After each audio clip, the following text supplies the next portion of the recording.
Welcome to Module 2, Introduction to Anger. This is the first step in your journey to building anger awareness. Before we can ultimately do that, we need to be able to understand anger at its simplest level.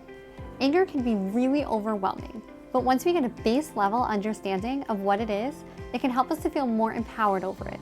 So make sure to print out the accompanying note pages, which are downloadable PDFs attached to this module, or have your own notebook handy, since I will be asking you to reflect and write down prompts along the way as we go through the material. So we're going to get started doing an introduction to anger. So in this module, we're going to be talking a lot about really important topics such as what anger is, misconceptions about anger, causes of anger, how to identify when anger is becoming a problem, and finally, I'll be sharing some statistics on anger. So what exactly is anger?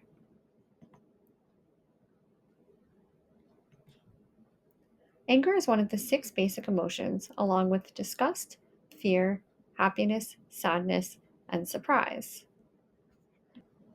A lot of times, there's a negative connotation around anger as an emotion, but the truth is that it is felt by everyone at one point or another and is completely valid as its own feeling. So let's talk about anger as a completely normal human emotion. So anger is a natural, instinctive response to threats. So some anger is necessary for our survival. Anger is closely linked to the fight, flight, or freeze mechanism that we employ in response to a threat. So this mechanism kicks in when we are in situations that pose a potentially harmful threat. When this happens, we experience physiological changes and generally choose to react to the situation or to avoid it. Anger keeps our bodies and minds stimulated and ready for action. The result is an increase in heart rate, blood pressure, blood flow to voluntary muscles, blood glucose levels, breathing rate, sharpness of the senses, and sweating, all of which are needed for an alert or an emergency. We'll talk a little bit more on this and how it works later on in the course. So now that we can all recognize that anger is a completely normal human emotion, we're going to talk about the difference between anger, aggression, and hostility. So a lot of times we hear these words used interchangeably, even though they have different meanings and contexts. So it's important to understand the differences. We can recognize them in our own interactions and put a name to our reaction. So the key difference between the three is that anger is an emotion, aggression is a behavior, and hostility is an attitude. So let's start again with anger. So like we said, anger is an emotion. It's completely normal and it's a response to threats. And these threats can either be real or perceived threats. Sometimes anger can be healthy and productive when it gives you a way to express negative feelings or motivate you to find solutions to problems.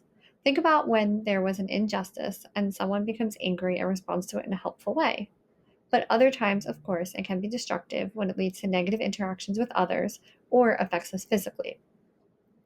Then we have aggression, which is a behavior. So aggression often comes as a result of anger and is an attacking or violent behavior towards someone else. Aggression can be both verbal or physical. And we tend to see aggression lead to negative outcomes, such as destroyed relationships or legal repercussions. And then we have hostility, which is an attitude. So people who feel hostile are kind of ready to fight all the time.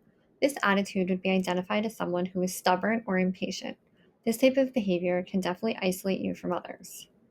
So why don't you take a moment to reflect on these 3 categories and think about which ones show up the most in your life? It may predominantly be one or a combination of the 3.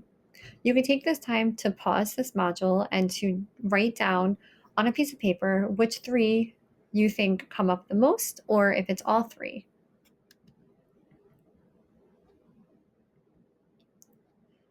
All right, so now that we have a little bit of a background on what anger is, let's talk about some of the misconceptions about anger.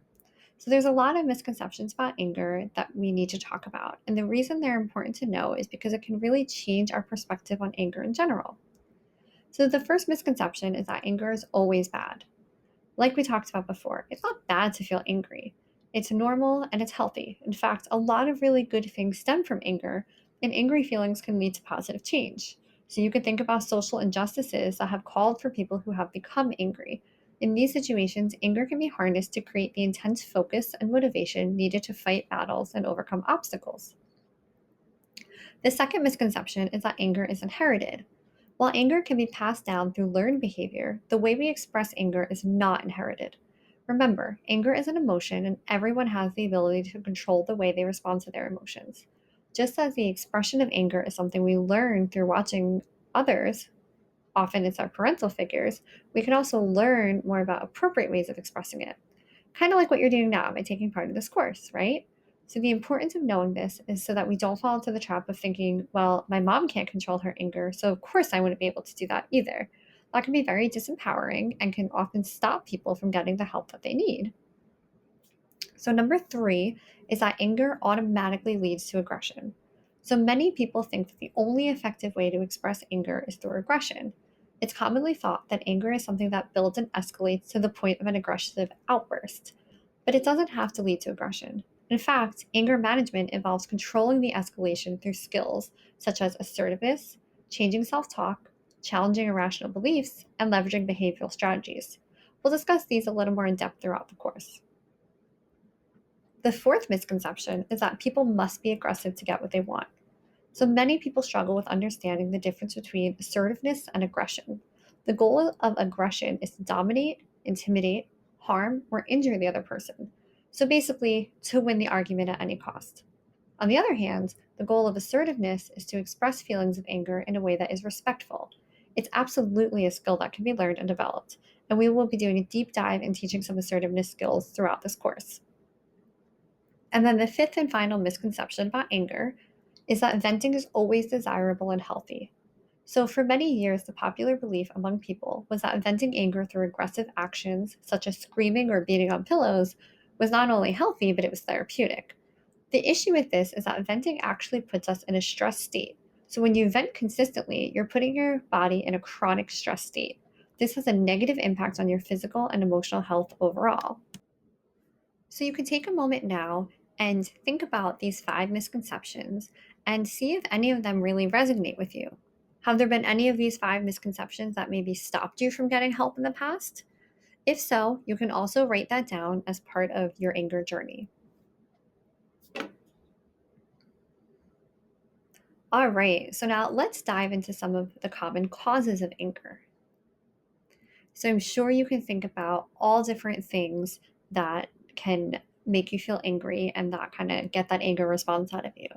So the top things that people will report feeling angry about is when they're feeling threatened, when they're feeling frustrated or like things are just completely out of their control, feeling like they're being treated unfairly, feeling like either them personally or their possessions have been disrespected, feeling unappreciated, memories of traumatic or enraging events, anxiety about personal problems, injustice, like we talked about before, overall stress in life. Financial issues is definitely a big one. Social problems, so whether that's with family specifically, with friends, a lack of boundaries, their living situations. It could be undiagnosed mental health issues or other underlying disorders such as alcoholism or depression, underlying physical health issues, a hormonal imbalance, and sometimes just fear. Now, of course, the list can go on with so many different reasons. So I think that now would be a really good time to go through this list and maybe just you can circle in your notebook or you can write down which of these things lead to you feeling angry. And maybe are there some things that are not on this list that can get you feeling angry at times? So I'll give you a moment to do that now.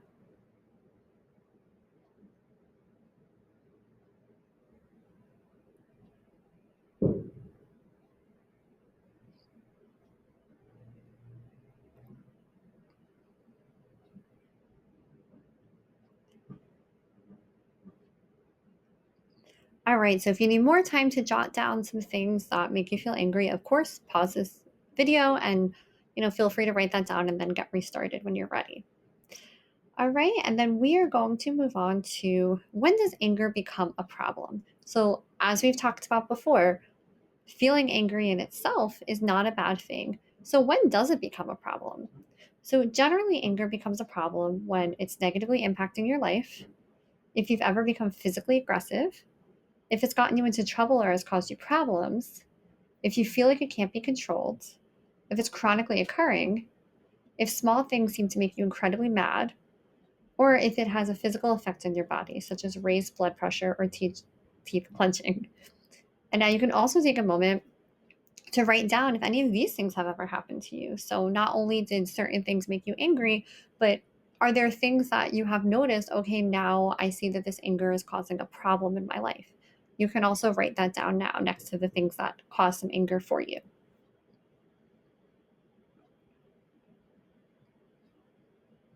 And again, if at any time throughout this course you need more time to work on some of the prompts, just pause the video and go ahead and do that, because we want to make sure that you're really taking this time to look introspectively and to get as much personalized information out of this as you possibly can, because it's going to be really important in the upcoming modules to have this background information for yourself. Okay. So now that we know what exactly anger is, what some of the misconceptions are, and then what some of the common causes are, let's dive into some statistics. Now, these statistics can be really helpful for you to know that you're not alone in dealing with anger issues whatsoever. So, you can also check out your reference page at the end of this course if you need any sources on these anger statistics as well. So let's get started. Okay. So only 13% of people who say they have had trouble controlling their anger have sought help for their anger. Now, as we discussed before with some of the misconceptions and maybe some of the different causes, that could be some of the reasons why people don't seek help. So the fact that you're in this course right now is really, really great. And not only are you part of this 13%, but hopefully we can spread this message to get that number much, much higher. Okay. 20% of people said that they have ended a relationship or friendship with someone because of how they behaved when they were angry. 22% of Americans had felt anger the previous day, which was actually up from 17% just a year earlier. And with everything that has been going on in the world, I imagine that that number could potentially be even much higher now. 28% of people say that they worry about how angry they sometimes feel. 32% of people polled say they have a close friend or family member who has trouble controlling their anger. 58% of people wouldn't know where to seek help if they needed help with an anger problem, which means, again, we see this gap between everyone experiencing anger, some people having it causing an issue in their life, and then 58% of people wouldn't even know where to seek help if they needed it. 64% of people either strongly agree or agree that people in general are getting angrier. So people are seeing other people in their lives clearly getting angrier. 84% of people surveyed said that they believe that Americans are angrier today compared with just one generation ago. And 91% of Americans say people are more likely to express anger on social media than in person. And these statistics are really important just to have a little bit of background information on you're not alone in dealing with this, and working through this can help in general just us lower some of these statistics.